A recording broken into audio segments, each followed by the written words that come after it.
3. It is Mrs. Higgins's at-home day. Nobody has yet arrived. Her drawing-room, in a flat on Chelsea Embankment, has 3 windows looking on the river, and the ceiling is not so lofty as it would be in an older house of the same pretension. The windows are open, giving access to a balcony with flowers in pots. If you stand with your face to the windows, you have the fireplace on your left, and the door in the right-hand wall close to the corner nearest the windows. Mrs. Higgins was brought up on Morris and Burne-Jones, and her room, which is very unlike her son's room in Wimpole Street, is not crowded with furniture and little tables and knick-knacks. In the middle of the room there is a big ottoman, and this, with the carpet, the Morris wallpapers, and the Morris chintz window curtains and brocade covers of the ottoman and its cushions, supply all the ornament, and are much too handsome to be hidden by odds and ends of useless things.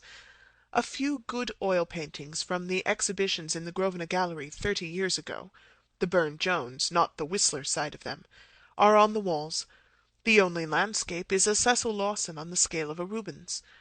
There is a portrait of Mrs. Higgins as she was when she defied fashion in her youth, in one of the beautiful Rossettian costumes, which, when caricatured by people who did not understand, led to the absurdities of popular aestheticism in the 1870s.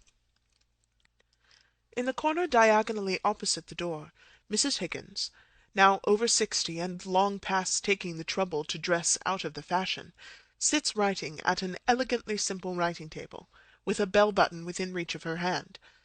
There is a Chippendale chair further back in the room between her and the window nearest her side. At the other side of the room, further forward, is an Elizabethan chair roughly carved in the taste of Inigo Jones. On the same side, a piano in a decorated case. The corner between the fireplace and the window is occupied by a divan, cushioned in Morris chintz. It is between 4 and 5 in the afternoon. The door is opened violently, and Higgins enters with his hat on. "Henry, what are you doing here today? It's my at-home day. You promised not to come." As he bends to kiss her, she takes his hat off and presents it to him. "Oh, bother!" He throws the hat down on the table. "Go home at once." "I know, Mother. I came on purpose." "But you mustn't. I'm serious, Henry. You offend all my friends. They stop coming whenever they meet you." "Nonsense. I know I have no small talk, but people don't mind." "Oh, don't they? Small talk indeed. What about your large talk? Really, dear, you mustn't stay." "I must. I've a job for you, a phonetic job." "No use, dear. I'm sorry, but I can't get around your vowels. And though I like to get pretty postcards in your patent shorthand, I always have to read the copies in ordinary writing you so thoughtfully send me." "Well, this isn't a phonetic job." "You said it was." "Not your part of it. I've picked up a girl." "Does that mean that some girl has picked you up?" "Not at all. I don't mean a love affair." "What a pity." "Why?" "Well, you never fall in love with anyone under 45. When will you discover that there are some rather nice-looking young women about?" "Oh, I can't be bothered with young women. My idea of a lovable woman is something as like you as possible. I shall never get into the way of seriously liking young women. Some habits lie too deep to be changed." Rising abruptly and walking about, jingling his money and his keys in his trouser pockets. "Besides, they're all idiots." "Do you know what you would do if you really loved me, Henry?" "Oh, bother. What? Marry, I suppose?" "No, stop fidgeting and take your hands out of your pockets." With a gesture of despair, he obeys and sits down again. "That's a good boy. Now, tell me about the girl." "She's coming to see you." "I don't remember asking her." "You didn't. I asked her. If you'd known her, you wouldn't have asked her." "Indeed. Why?" "Well, it's like this. She's a common flower girl. I picked her off the curbstone." "And invite her to my at-home?" "Oh, that'll be all right. I've taught her to speak properly. And she has strict orders as to her behaviour. She's to keep to 2 subjects, the weather and everybody's health. Fine day and how do you do, you know, and to not let herself get on things in general. That will be safe." "Safe? To talk about our health? About our insides? Perhaps about our outsides? How could you be so silly, Henry?" Well, she must talk about something. Oh, she'll be all right, don't you fuss. Pickering is in it with me. I've a sort of bet on that I'll be able to pass her off as a duchess in 6 months. I've started on her some months ago, and she's getting on like a house on fire. I shall win my bet. She has a quick ear, and she's been easier to teach than my middle-class pupils, because she's had to learn a complete new language. She talks English almost as you talk French. That's satisfactory at all events.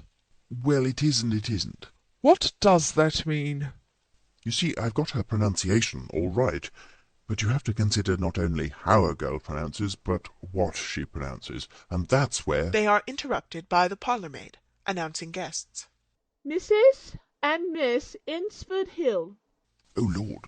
He rises, snatches his hat from the table, and makes for the door, but before he reaches it, his mother introduces him. Mrs. and Miss Eynsford-Hill are the mother and daughter who sheltered from the rain in Covent Garden. The mother is well-bred, quiet, and has the habitual anxiety of straitened means. The daughter has acquired a gay air of being very much at home in society, the bravado of genteel poverty. How do you do? How do you do? My son, Henry. Your celebrated son. I have so longed to meet you, Professor Higgins. Delighted. How do you do? I've seen you before somewhere. I haven't the ghost of a notion where, but I've heard your voice. It doesn't matter. You'd better sit down. I'm sorry to say that my celebrated son has no manners. You mustn't mind him. I don't. Not at all. Oh, have I been rude? I didn't mean to be. The parlour-maid returns, ushering in Pickering. Colonel Pickering. How do you do, Mrs. Higgins? So glad you've come. Do you know Mrs. Eynsford-Hill? Miss Eynsford-Hill? Has Henry told you what we've come for? We were interrupted, damn it. Oh, Henry, really? Are we in the way? No, you couldn't have come more. Fortunately, we want you to meet a friend of ours. Yes, by George, we want 2 or 3 people. You'll do as well as anybody else. The parlour-maid returns, ushering Freddy. Mr. Eynsford-Hill. God of heaven, another of them. How do you do? Very good of you to come. Colonel Pickering? How do you do? I don't think you know my son, Professor Higgins. How do you do? I'll take my oath I've met you before somewhere. Where was it? I don't think so. It doesn't matter anyhow. Sit down. Well, here we are anyhow. And now, what the devil are we going to talk about until Eliza comes? Henry, you are the life and soul of the Royal Society soirees, but really you're rather trying on more commonplace occasions. Am I? Very sorry. I suppose I am, you know. I sympathize. I haven't got any small talk. If people would only be frank and say what they really think. Lord forbid. But why?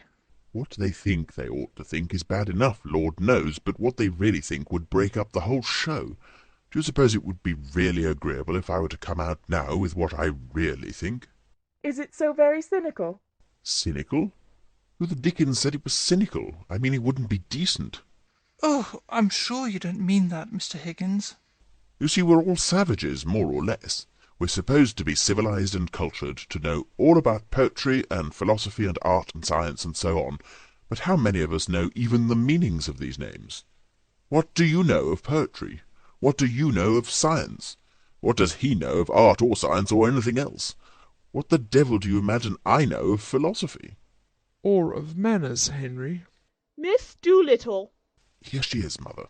He stands on tiptoe and makes signs over his mother's head to Eliza to indicate to her which lady is her hostess.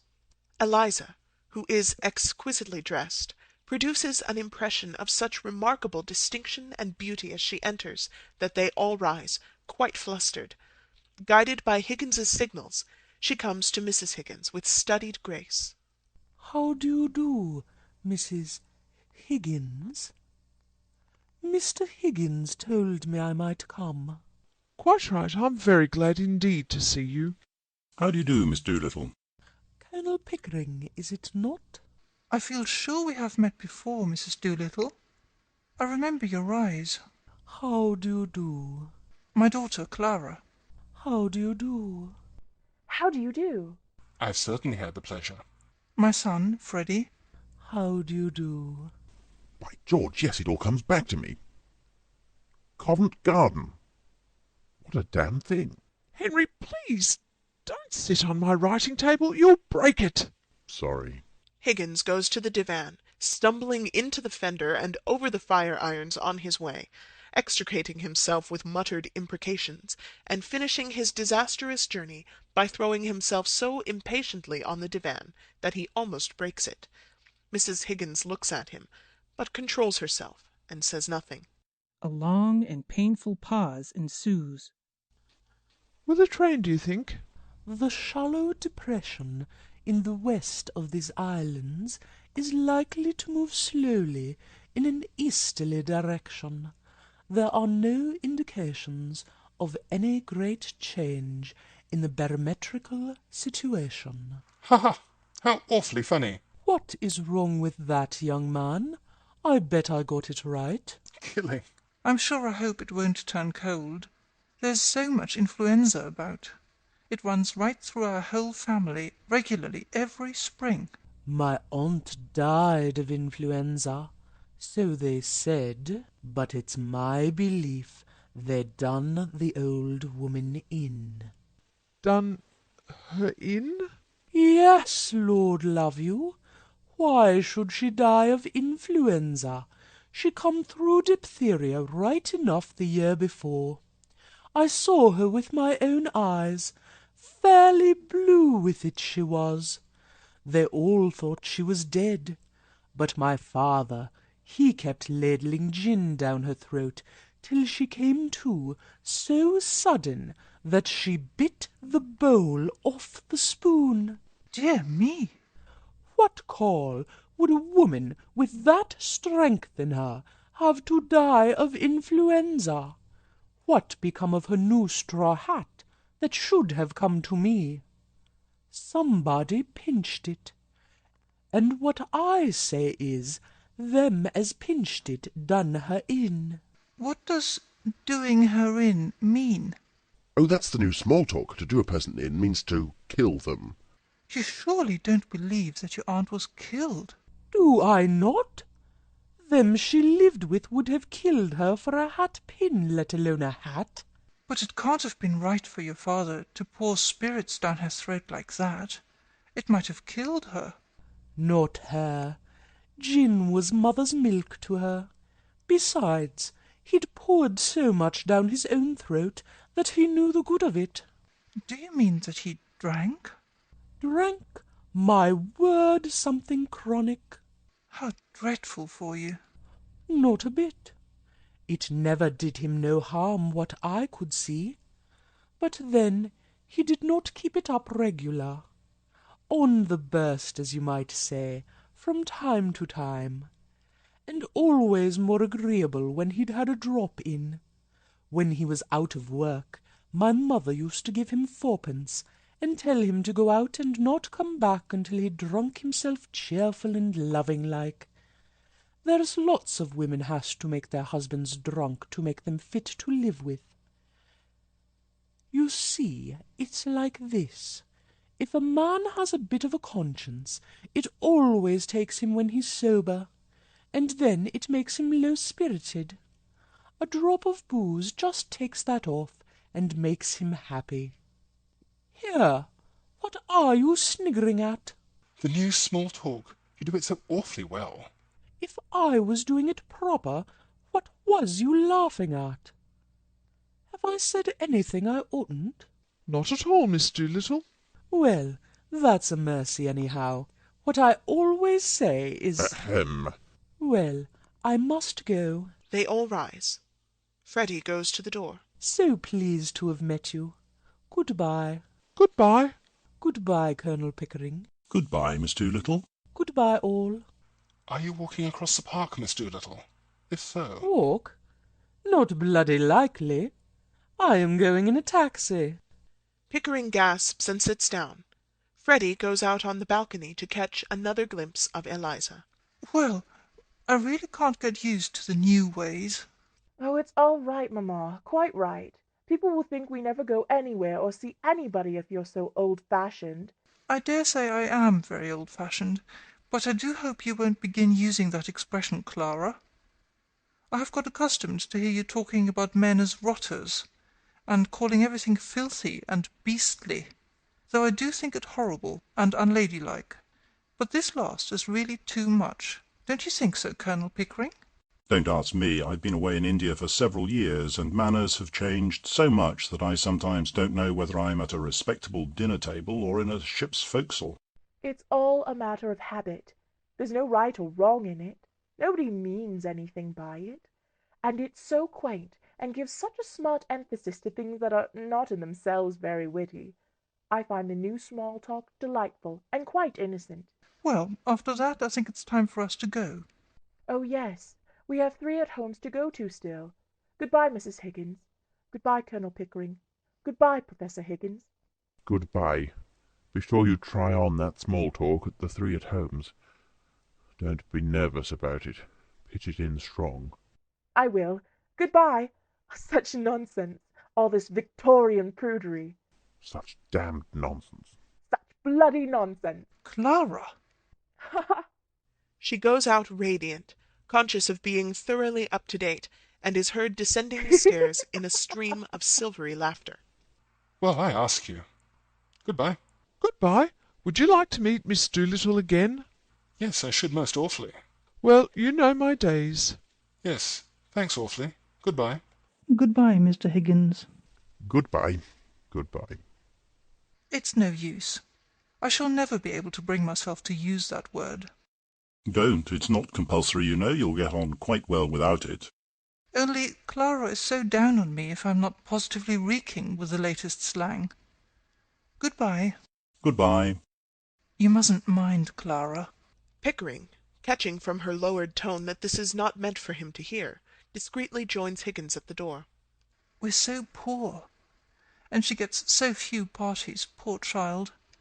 She doesn't quite know. Mrs. Higgins, seeing that her eyes are moist, takes her hand sympathetically, and goes with her to the door. But the boy is nice. Don't you think so? Oh, quite nice. I shall always be delighted to see him. Thank you, dear. Goodbye. She goes out. Well, is Eliza presentable? You silly boy, of course she's not presentable. She's a triumph of your art and of her dressmakers, but if you suppose for a moment that she doesn't give herself away in every sentence she utters, you must be perfectly cracked about her. But don't you think something might be done? I mean, something to eliminate the sanguinary element from her conversation? Not as long as she's in Henry's hands. Do you mean that my language is improper? No, dearest, it would be quite proper, say, on a canal barge, but it would not be proper for her at a garden party. Well, I must say... Come, Higgins, you must learn to know yourself. I haven't heard such language as yours since we used to review the volunteers in Hyde Park 20 years ago. Oh, well, if you say so, I suppose I don't always talk like a bishop. Colonel Pickering, will you tell me what is the exact state of things in Wimpole Street? Well, I've come to live here with Henry. We work together, my Indian dialects, and we think it more convenient... Quite so, I'll know all about that. It's an excellent arrangement. But where does this girl live? With us, of course. Where would she live? But on what terms? Is she a servant?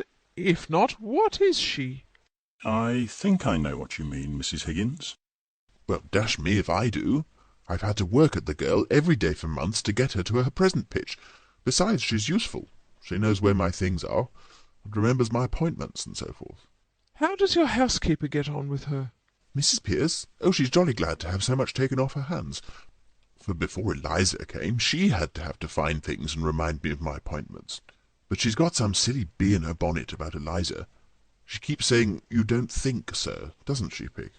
Yes, that's the formula. You don't think so. That's the end of every conversation about Eliza. As if I ever stop thinking about the girl and her confounded vowels and consonants. I'm worn out thinking about her and watching her lips and her teeth and her tongue, not to mention her soul, which is the quaintest of the lot. You certainly are a pretty pair of babies, playing with your live doll. Playing? The hardest job I ever tackled. Make no mistake about that, mother. But you have no idea how frightfully interesting it is to take a human being and change her into a quite different human being by creating a new speech for her. It's filling up the deepest gulf that separates class from class and soul from soul. Yes, it's enormously interesting. I assure you, Mrs. Higgins, we take Eliza very seriously. Every week, every day almost, there is some new change. We keep records of every stage, dozens of gramophone discs and photographs. Yes, by George, it's the most absorbing experiment I ever tackled. She regularly fills our lives up, doesn't she, Pick? We're always talking Eliza, Teaching Eliza. dressing Eliza. What? Inventing new Elizas. You know, she has the most extraordinary quickness of ear. I assure you, my dear Mrs. Higgins, that girl Just like a parrot. I've tried her with is a genius. She can play the piano quite beautifully. every possible sort of sound that a human being can make. We have taken her to classical concerts and to music, Continental dialects, African dialects, Hottentot, halls, and it's all the same to her. She plays everything. glicks, things it took me years to get hold of, and She hears right off when she comes home, whether it's picks them up like a shot, right away, as if she had Beethoven and Brahms or Lehar and Lionel Monkton. been at it her whole life. Though 6 months ago she'd never as much as touched a piano. Shh, shh, shh, shh. I beg your pardon. Sorry, when Pickering starts shouting, nobody can get a word in edgeways. Be quiet, Henry. Colonel Pickering, don't you realize that when Eliza walked into Wimpole Street, something walked in with her? Her father did, but Henry soon got rid of him. It would have been more to the point if her mother had. But as her mother didn't, something else did. But what? A problem. Oh, I see, the problem of how to pass her off as a lady. I'll solve that problem. I've half solved it already. No, you two infinitely stupid male creatures. The problem of what's to be done with her afterwards. I don't see anything in that. She can go her own way with all the advantages I've given her. The advantages of that poor woman who was here just now. The manners and habits that disqualify a fine lady from earning her own living without giving her a fine lady's income. Is that what you mean? Oh, that'll be all right, Mrs. Higgins. We'll find her some light employment. She's happy enough. Don't you worry about her. Goodbye. Anyhow, there's no good bothering now. The thing's done. Goodbye, Mother. There are plenty of openings. We'll do what's right. Goodbye. Let's take her to the Shakespeare exhibition at Earl's Court. Yes, let's. Her remarks will be delicious. She'll mimic all the people for us when we get home. Ripping. Mrs. Higgins rises with an impatient bounce and returns to her work at the writing table. She sweeps a litter of disarranged papers out of her way, snatches a sheet of paper from her stationery case, and tries resolutely to write. At the third line she gives it up, flings down her pen, grips the table angrily, and exclaims, Oh, men, men, men! End of Act 3.